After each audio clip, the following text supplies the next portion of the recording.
ಎಲ್ರಿಗೂ ಸಹ ನಮಸ್ತೆ. ಹಳ್ಳಿ ಪವರ್ ಶೋ ತುಂಬಾ ಅತ್ಯದ್ಭುತವಾಗಿ ಮೂಡಿಬಂತು.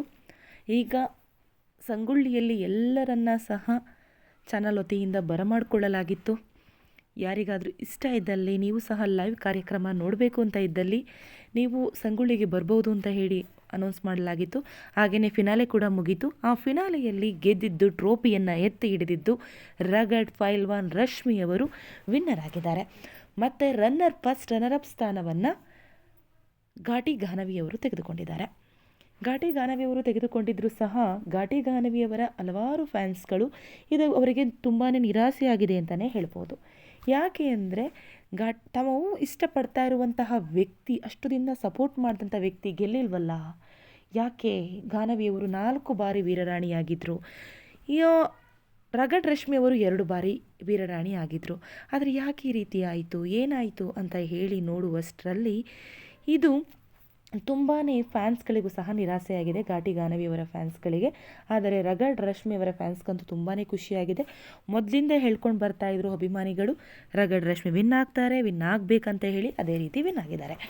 ಇಲ್ಲಿ ನಾವು ಸಂಪೂರ್ಣವಾಗಿ ನೋಡೋದಾದರೆ ರಗಡ್ ರಶ್ಮಿಯವರು ಶೋ ಇದ್ದಾಗಲೂ ಸಹ ಅವರು ಬಂದಿದ್ದಾರೆ.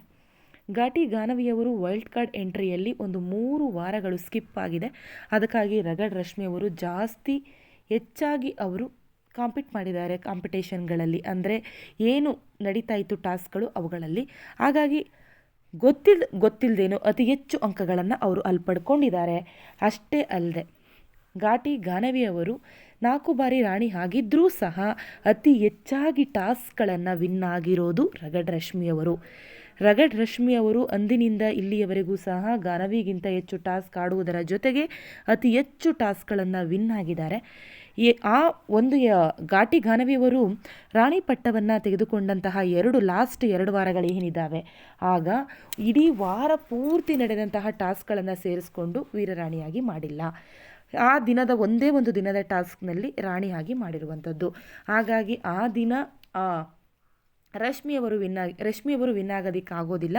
ಅದಕ್ಕಾಗಿ ಘಾಟಿ ಗಾನವಿಯವರು ವಿನ್ ಆಗ್ತಾರೆ. ಘಾಟಿ ಗಾನವಿಯವರು ಕೂಡ ತುಂಬ ಅತ್ಯುತ್ತಮವಾದಂತಹ ಫೈಟನ್ನು ಕೊಟ್ಟರು. ಆದರೂ ಸಹ ಅಭಿಮಾನಿಗಳಿಗೆ ತುಂಬಾ ಬೇಸರ ಆಗಿದೆ. ಘಾಟಿ ಗಾನವಿಯವರ ನಿಜಕ್ಕೂ ಕೂಡ ಹಳ್ಳಿ ಪವರ್ನ ಒಂದು ಜರ್ನಿ ಏನಿತ್ತು ತುಂಬಾ ಅದ್ಭುತ ಮತ್ತು ರೋಚಕ. ವೈಲ್ಡ್ ಕಾರ್ಡ್ ಎಂಟ್ರಿ ಮೂಲಕ ಬಂದು ಅಷ್ಟೊಂದು ಹೆಸರನ್ನು, ಅಷ್ಟೊಂದು ಅಭಿಮಾನಿ ಬಳಗವನ್ನು ಸಂಪಾದಿಸೋದು ಅಷ್ಟೊಂದು ಸುಲಭದ ಮಾತಲ್ಲ. ಅವರ ಫ್ಯೂಚರ್ಗೂ ಕೂಡ ಒಳ್ಳೆಯದಾಗಲಿ. ರಗಡ್ ರಶ್ಮಿಯವರು ಅತಿ ಹೆಚ್ಚು ಮತಗಳಿಂದಲೂ ಸಹ ಅವರು ವಿನ್ ಆಗಿದ್ದಾರೆ. ಅವರಿಗೂ ಕೂಡ all the best. Thank you.